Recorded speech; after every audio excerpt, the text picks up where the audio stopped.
Anthony Acampora. Welcome to Banyan's Faith and Recovery radio show. I'm your host, Anthony Acampora. Glad to be with you today. I'm also the director and chaplain at Banyan Treatment Center's Faith and Recovery program. It's a non-denominational, Christ-centered program designed to allow clients to establish or restore their faith in God while addressing their addiction.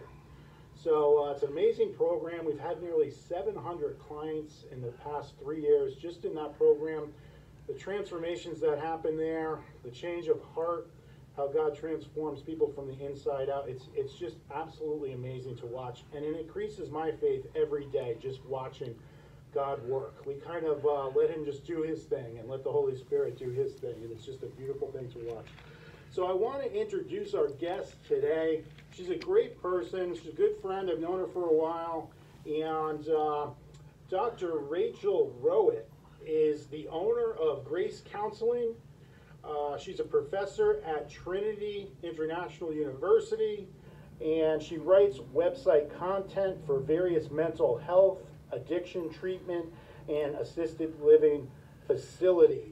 So she keeps busy, and we're blessed to have her on here. She was even here early. She was like 45 minutes early, which is amazing. Sometimes we have, most of the time, people come like 45 minutes late, and Alex, our producer, gets all upset, and so we cut into his lunchtime, and but he's a trooper. So we're blessed to have Dr. Rachel on, and welcome to the show, Dr. Rachel Rowitt. Thank you. Thank you so much for being here. Tell us a little bit about yourself and how did you get into this field and those types of things. So you're on. Okay. Well, I've been in the field for about 15 years.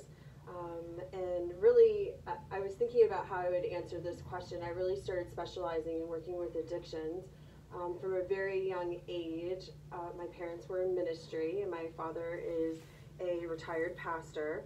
And from a very young age, I used to go to these overcomers meetings, which were essentially God in the 12 Steps in the 80s. Sure. And I used to sit there and I'd be amongst people that were in recovery, but I didn't know. I was young, and we'd all go around the room and say, my name is so-and-so, I need help, will you help me? And it would come to me, and I'd get all shy.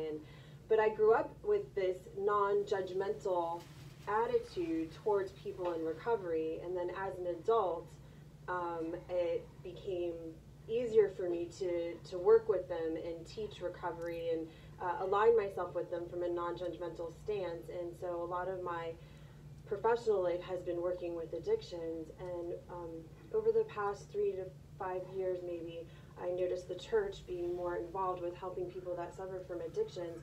However, mental health and the stigma with mental health has become more prevalent in our church community, and so this is sort of my focus at this point. That's great. I was just taking a couple of notes here. The non-judgmental aspect of it is huge. And we were just talking about this. I was talking to Dr. Rachel before we came on the air. And it's such a stumbling block, and, for people, especially, they may want to learn about faith. They may want to learn about God. They may have some curiosity there and interest. But if they're met with judgment and condemnation and guilt and shame, and they already come into these programs with enough of that. We don't have to lay any more on them. So we make every effort not to do that, and it's just so important because you're making the person feel worse. They feel bad enough already, and so that's so important, that judgment and that type of thing. Tell us a little bit about Grace Counseling and your center there. Okay, so in 2008, I started Grace Counseling, and it is a Christian counseling resource, but we also see non-Christians as well, and they don't know it, but they're getting good biblical direction. And right now I have 4 other clinicians that work with me. We're out of Coral Springs. We offer adolescents, adults, couples counseling, family counseling. We offer a variety of techniques, CBT, DBT, EMDR, Spanish speaking. So we're very well-rounded, and we're just trying to make a difference in the community with awareness and education regarding, mental health and recovery. That's awesome. That's awesome. I'm going to bring this up. I think I mentioned it once before. This is our 34th show. And I wrote a book, and it's called Overcoming Emotional Obstacles Through Faith. And I just gave Rachel one. Mm-hmm. But I was doing a mental health group. It was a spirituality group in our mental health program, which is right down the hall from the Faith and Recovery program yesterday. And there was 3 or 4 clients that had it. They gave them the book. We give them out to them, and they were highlighting it and underlining things. And one of them said, I loved it, and I'm going to read it again. I'm going to start reading it again. I just finished it. And that is so rewarding because these aren't really faith clients necessarily, but they're getting exposed to God. They're getting exposed to biblical truths because there's a Bible verse in each chapter, and there's a prayer in there. And I'm just amazed by that because I'm thinking like they wouldn't want anything to do with this, some people. Some of them are very against, organized religion or Christianity for a lot of different reasons. And they really respond well to that. So like what you were saying, sometimes people don't even realize if you don't say the actual verse, sometimes they don't realize it's coming from the Bible. And it may be things that they're familiar with or they heard for years, and it's like, really? That's from the Bible? It's like, yeah. So that's awesome. Let me ask you, what are some things that you find as like common threads among your clients? Like what are some things that are, for our listeners out there, a lot of times it's family members of those suffering with mental health issues or addiction, and what are some of the things that you see that over and over that maybe people could look out for, or red flags that go up and that type of thing, so we could kind of stay in front of this rather than just always be in a reaction mode with these 2 issues? Absolutely. If you or your loved one, if there's any changes in your social interaction, if you start to find that you're withdrawing or you have a close friend that is withdrawing, not always does withdrawal mean that there's a mental illness, but there could be something that's going on that's causing additional stress. You could also take a look at your behaviors and things that might be out of character for somebody. Those might be little triggers that something is going on and we need to reach out a little bit more. Oftentimes we, just as a community, it's, we have a lot of our own stuff going on, so we really don't want to reach out and, we ask, hey, how are you doing? But we don't expect an actual answer in return. And so, a lot of times we should be more intentional with our friendships and, asking somebody how they're doing. And if we're, there really is a concern, waiting for that response and being able to have that type of interaction. Right. Absolutely. That's so true. I think what happens is this, is especially with mental health disorders, is sometimes people don't understand it, right? And there's such a stigma with it, whether it's substance or mental health disorders. And so they don't really want to ask questions because they don't want people to know that they're dealing with it or their family member is dealing with it. So they don't ask anything and they don't really understand it. And so then they get to the point where it's like, well, I don't really want to offend someone. I don't really know what to say. I don't want to make things worse. So I pull back. I'm talking about the family members and the friends, and they don't say anything. And that could have an adverse effect on the person that's suffering as well. Because then it's like, well, even my family doesn't want anything to do with me, or my friends. Right. No one wants anything to do with me. And it makes them, I'm sure, feel 100% worse. 100% worse. And sometimes people that struggle with mental illness, whether it's, a situational, emotional upheaval, or if there's a true chemical imbalance, oftentimes people feel a lot of shame, or they feel, I must be doing this. I'm doing something that's causing this. And, just that sense of shame prevents people from reaching out and asking for help. And so I see a lot of that. Also, with addictions and mental illness, that's something that, causes an impact on both. Right. So that is such a key point, and I'm glad you said that, because the reality is the brain's the most complex organ that we have, right? And if it malfunctions in some way, and you have depression, there's a chemical imbalance, and you have anxiety, or whatever the case may be, that's oftentimes people look to blame that person. What's wrong with you? Well, you're not doing anything. You're laying in bed too much. You're watching TV. You got to get out. You have to talk to people. So all this blame and this focus becomes onto the person that's already suffering and hurting, to begin with. So that just adds even more shame. Sure. It's like, well, maybe it is me. So all these different components and all these things that are pointing at the person who's already in tremendous pain. I think the problem with it is, and the reason it's so difficult is you don't see it. It's not like you could go to a doctor and get a blood test and say, okay, you have this, or you have a sprained ankle or a broken arm, and you could take an x-ray. And it's visible, right? It's tangible. Here, you don't really know. So sometimes people mistake legitimate mental health disorders for laziness or just giving up or not having any strength or courage or whatever. Absolutely. Right? And I'd like to make another point as well, as something that I do see working with my Christian clients, is that oftentimes they come in and they are telling me that they don't want to tell anyone in the church community because when they have done so in the past, they've been told they aren't praying enough or they're disconnected from God, and it's something that they've done to warrant that. And it's so sad when that takes place, because the one thing that is going to give them a resource of support, they now feel condemned by. Exactly. And then you start to look at it. The reality is I had this. I went through this. I went through major depression, major anxiety. And that's why I wrote the book, Overcoming Emotional Obstacles Through Faith, because the only way I was able to overcome it was through God, was through Scripture, in particular, Bible verses that I started to apply to my life to overcome this stuff. Because you go to the church, and that's usually where the person goes to first, right? They go to their pastor, they go to a clergy person, a minister, and then they shut them down, and it's like, well, where's your faith? I actually wrote that in one of the chapters. That was the worst thing of all. So not only am I no good, I feel horrible, all these things bad are happening, I'm hurting my family and everything like that, but now even the church doesn't want anything to do with me, and we think God is rejecting us too. Right. And that's detrimental to someone's mental health if you're going to start, approaching it from that perspective. And that's why it's so important for clergy, for pastors, for faith leaders to understand this, get at least a basic understanding of what mental health disorders involve and addiction, right? So they could deal with it and have a better understanding of it. We're going to have to take a quick break. We'll be back in 30 seconds. Banyan's Faith and Recovery radio show. We're here with Dr. Rachel Rowitt. We'll be right back.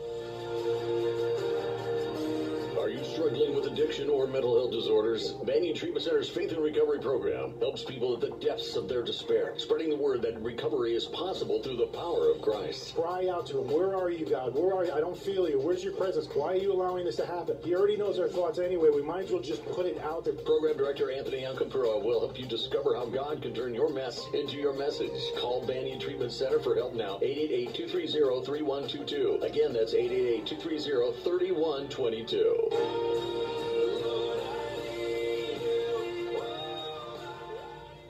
Welcome back to Banyan's Faith and Recovery radio show. I'm your host, Anthony Acampora. We have a really special guest on today, Dr. Rachel Rowitt, and we are talking about addiction, and we're talking about mental health disorders, and we're talking about the church, and she has a really amazing practice that she's been telling us about that's faith-based. And so we're going to get back to it now. I want to ask you, Dr. Rachel, what do you feel needs to happen for effective change to take place regarding the stigma of mental health disorders?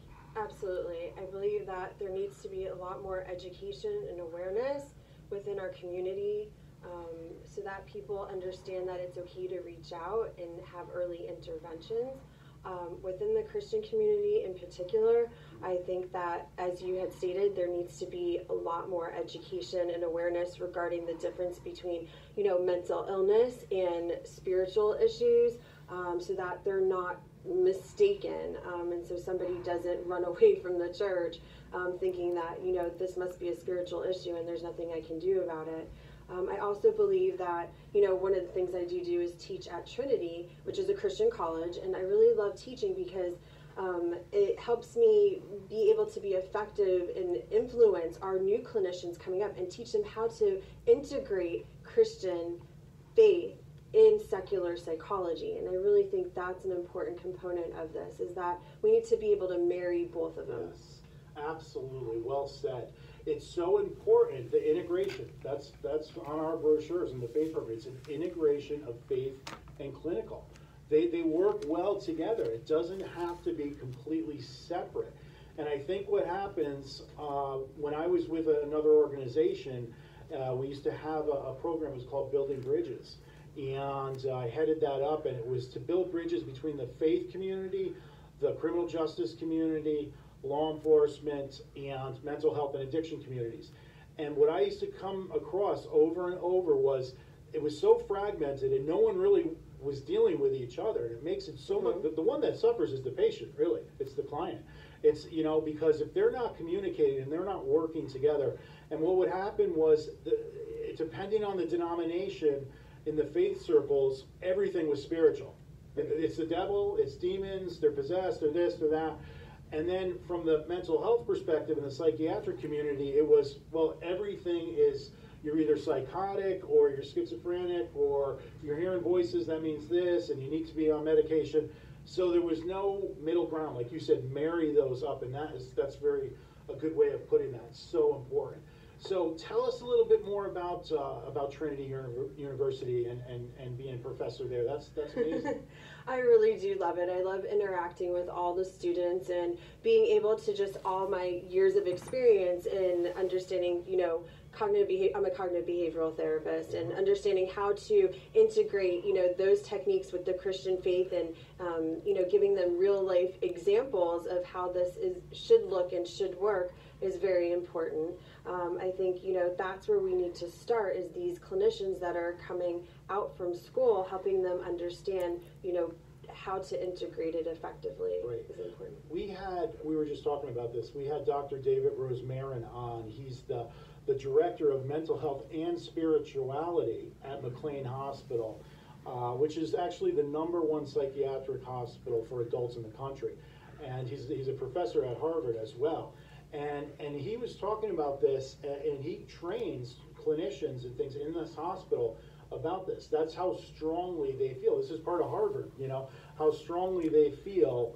And he said out of the top 10 psychiatric hospitals in the country, they're the only one that has this spirituality component and department. And I think there's such a need for that, and it is so important, rather than just to say, you know what, it can't be black and white thinking with this. It has to cross over, and you have to be able to, like, it's great working with two therapists that are so amazing, Alex Lewis and Priya Noreen, who's our therapist in the Faith and Recovery program, because they'll come in and say, hey, I think this is a spiritual thing, this is what they're saying, this is what's going on, and then I'll meet with them from a faith perspective, and then I'll do the same too, and I'll be like, I don't know, this might be something that you should deal with.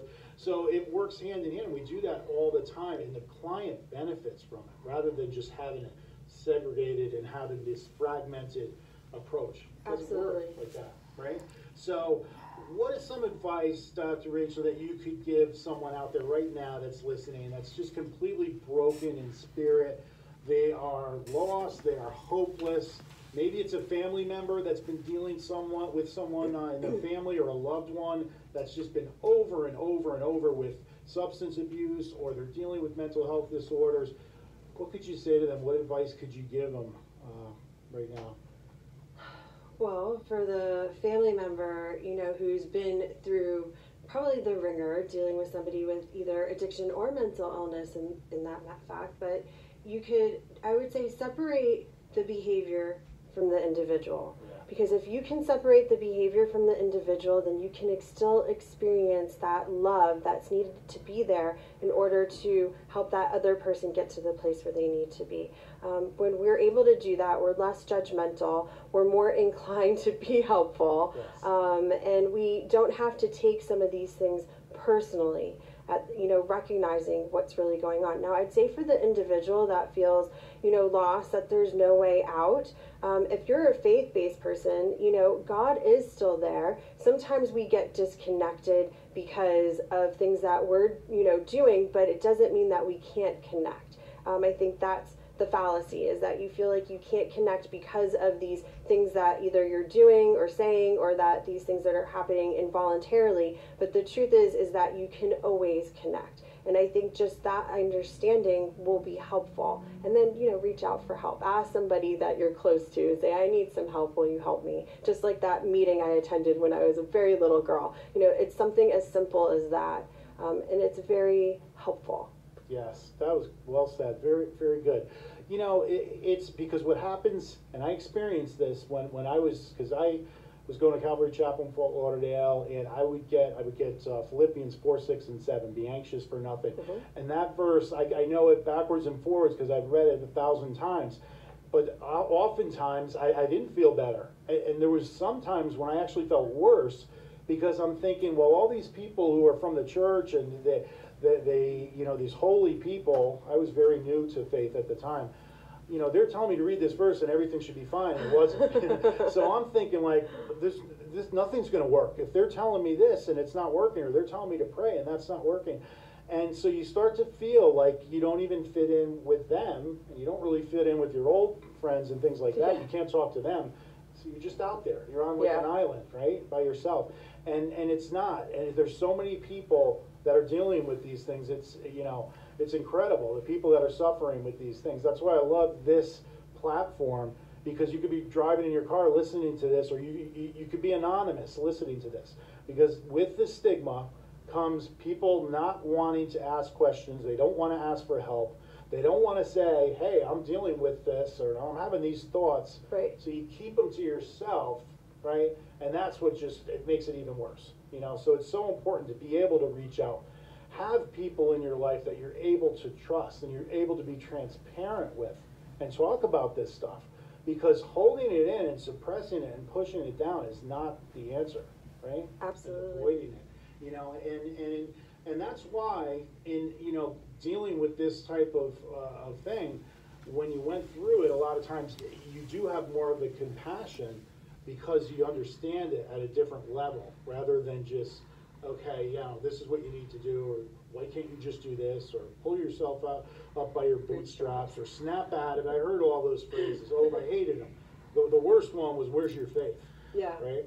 And it was almost like in slow motion coming out of people's mouths. Yeah. Where's your faith? So now you're even questioning my faith, because I feel depressed, and there's a chemical imbalance or whatever going on in my brain. So I'm the bad guy. It's terrible.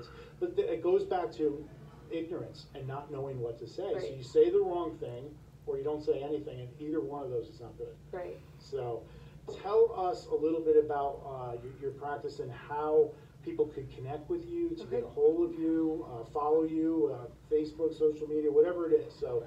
Okay. You have 6 seconds. Okay. No, I'm just kidding. You have time. I gave you left a lot of time. Let's see.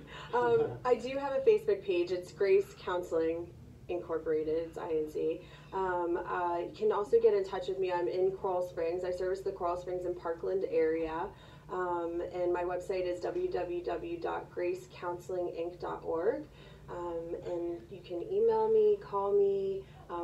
It's always somebody that picks up the phone. It's not an answering service. And if you're lucky, you'll get me directly. We just try to keep it personal. I also want to mention that it's okay to come and seek out counseling, and it doesn't have to be a forever process. It could just be coming in to bounce something off somebody that's objective and, gather your thoughts. And it doesn't have to be this prolonged thing. And I think that's a stigma too. And some people with, mental illness may need it a little longer than somebody that's just struggling with a situational issue. But nevertheless, it's always good to have counsel. Right. And I also wanted to let people know that as well. And so, that's what we try to do. We also work with other clinicians because we have groups that we run, like a women's group, an adolescent group. We have a mental health group. We try to, counteract some of the addiction stuff that we have going on in South Florida, because there's a plenty for addictions. Yes. There's not a lot just for mental health. And so at our practice, we offer just mental health groups. Right. That's great. That is so good to know. That is very useful information. Thank you for sharing that. We are going to need to close. I wish we had more time, because this is a really good conversation. It's very interesting. But we're going to need to close. If you or someone you know is in need of substance abuse treatment, contact us at 888-270-5712. It's 888-270-5712. That's Banyan's Faith and Recovery program. Or you could get us online, faithinrecovery.com or banyantreatmentcenter.com. Or if you have any questions, anything from this show today or previous shows, 201-538-2754. 201-538-2754. I'd be happy to answer or try to answer your questions, or even if I don't know, I'll just make up an answer. No, I'm just kidding. So I want to thank Dr. Rachel Rowitt for coming on, making the trip down here to Miami. Thank you so much, and thank you for being early, and thank you for all of your insights and everything that you shared here today. It's very, very, I know it's helping people out there. I know you touch people out there, and that's what it's all about. You know? Thank you for having me. Thank you. I'd like to end with this verse always, Psalm 147:3. He heals the brokenhearted, and he binds up their wounds. God bless you, and thanks for joining us.